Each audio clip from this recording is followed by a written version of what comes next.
चलिए आज बात करते हैं एक ऐसे हिंदी पल्प उपन्यास की जिसने एक पूरे दौर में देश की भावनाओं को आवाज दे दी थी। हम बात कर रहे हैं वेद प्रकाश शर्मा के हिंदुस्तानी थप्पड़ की। और ये सिर्फ एक कहानी नहीं है, बल्कि ये एक गुस्से की, एक जवाबदेही की दास्तां है। सोचिए, एक किताब की शुरुआत ही इस लाइन से होती है। कहानी का हीरो विजय पहले ही पन्ने पर अपना इरादा साफ कर देता है। ये एक लाइन, ये सिर्फ एक वाक्य नहीं है, ये वो भावना है जिसने लाखों लोगों को इस कहानी से जोड़ दिया था। तो आज हम क्या क्या देखने वाले हैं? पहले वो उबलती भावना क्या थी, फिर पाकिस्तान की वो नापाक हरकतें कौन सी थीं, कैसे ये जवाब एक हिंदुस्तानी थप्पड़ एक पूरे मिशन में बदल गया। जानेंगे एजेंट्स और उनकी टीम के बारे में, और आखिर में कि ये सिर्फ एक कहानी से कहीं ज्यादा क्यों है। तो चलिए शुरू करते हैं। तो पहला हिस्सा, एक उबलती भावना, मतलब इस फिक्शन के पीछे की असली हकीकत क्या थी, चलिए समझते हैं।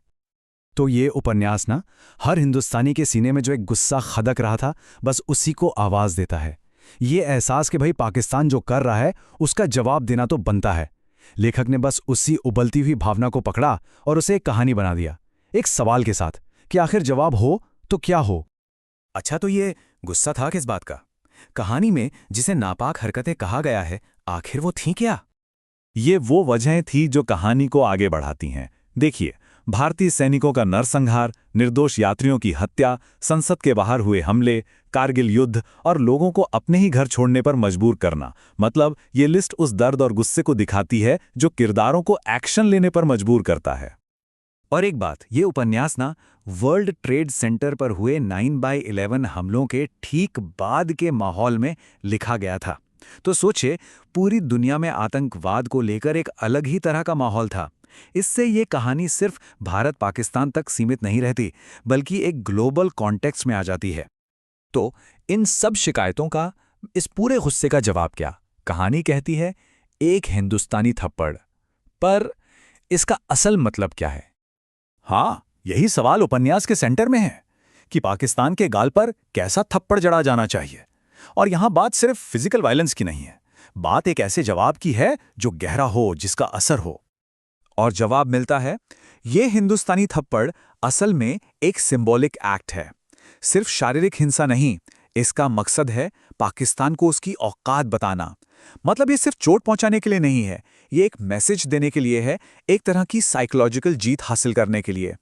तो ये सिंबॉलिक आइडिया अब एक असली मिशन में कैसे बदलता है? क्योंकि कहानी सिर्फ भावनाओं पर नहीं रुकती, वो इसे एक प्रॉपर ऑपरेशन में बदल देती है। मिशन का नाम पाक साफ। और मिशन का टारगेट बहुत सीधा और बहुत हिम्मत वाला है।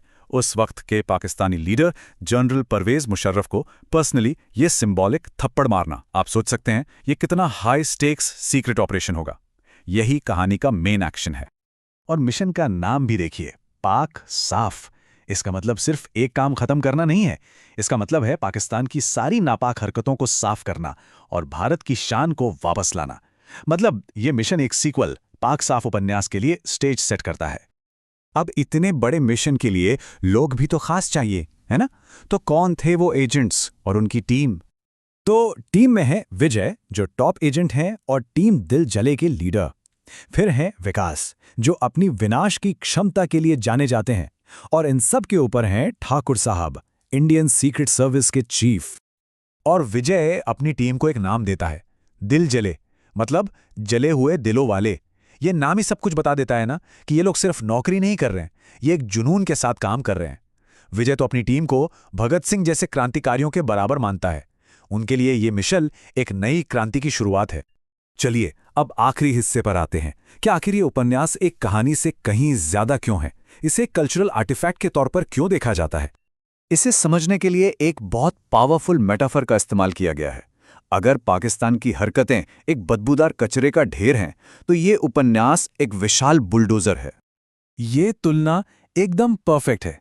ये बताती है कि उपन्यास का मकसद क्या है, एक ऐसी ताकत बनना जो चुपचाप लेकिन पूरी तरह से उस प्रॉब्लम को, उस कचरे को साफ कर दे। तो किताब सिर्फ एक कहानी नहीं है, वो एक सॉल्यूशन की तरह पेश की गई है। तो सबसे जरूरी बात क्या है? ये किताब एक कच्ची सामूहिक भावना को, उस उबलते हुए गुस्से को एक मिलिट्री स्टाइल प्लान में बदल देती है। ये एक इमोशन को एक्शन में बदलने की कहानी है। तो आखिर में एक सवाल, क्या ये उपन्यास सिर्फ एक कहानी है या ये एक पूरे राष्ट्र की भावना है जिसे शब्दों में कैद कर लिया गया? सोचिएगा जरूर।